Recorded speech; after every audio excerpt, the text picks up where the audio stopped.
What's going on, guys? Stack back here with That's So Meta, and in this video we're going to be going over passing concepts in the red zone. But before we get started, as always, make sure you hit that subscribe button. It helps out the channel and helps us keep growing.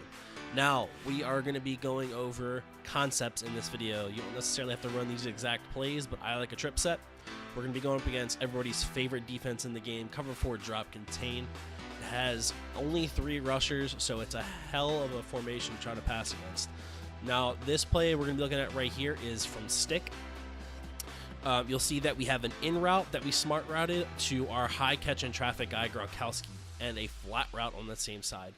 Now, I prefer to have a tall guy with good catch and traffic there as opposed to a smaller guy with speed because we're going to be high pointing this pass in between the corner and safety. Now, what happens here is that flat route will pull the flat zone underneath. The stick route will keep the hook zone underneath, and you can high point it to the tight end. And now this is a fairly safe throw. If you overthrow it, it's just going to go in the back of the end zone. You want to possession catch this. Don't go for the aggressive catch because that's where they get flipped over and the ball goes bobbling all around.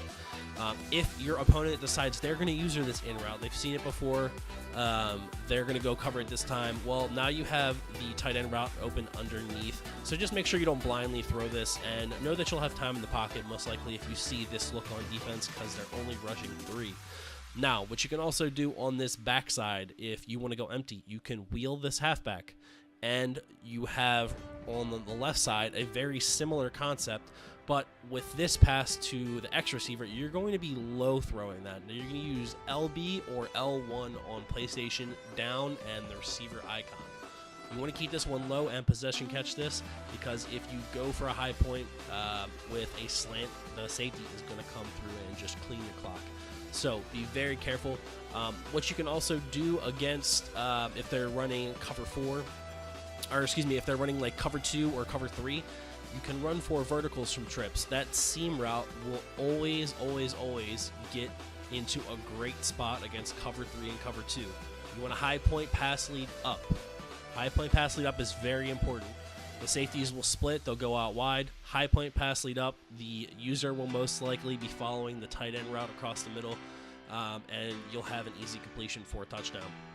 This is also against cover 3. I'll put a slant on the backside just to have a little extra route, just in case. And then you always have the halfback coming out of the backfield too. So I know it seems kind of crazy to run 4 verticals inside the 10, but trust me guys, against cover 3 and cover 2, it works so well. So get an idea of what your opponent is running in the red zone, and then you can attack them through the air in a bunch of different ways. Now, running in the red zone is what everybody wants to do, but it's very tough because cover 4 is so good against the run. The run fits are phenomenal. So what I like to do, the type of run I like to come out in the red zone is a draw. I'll come out in a 3-wide set and make it look like I'm passing, and then I'll hand off the draw to the halfback. With only these 3 rushers, you should get some lanes to run this ball. You're not always going to get a huge gain. That's not what a draw is about. But you can find a few little holes, pick up some yards, and get into scoring position and get even closer. So make sure you have the draw in your arsenal. Definitely run this play against this defense. It's going to get you a lot of yards, and it's going to set you up for success.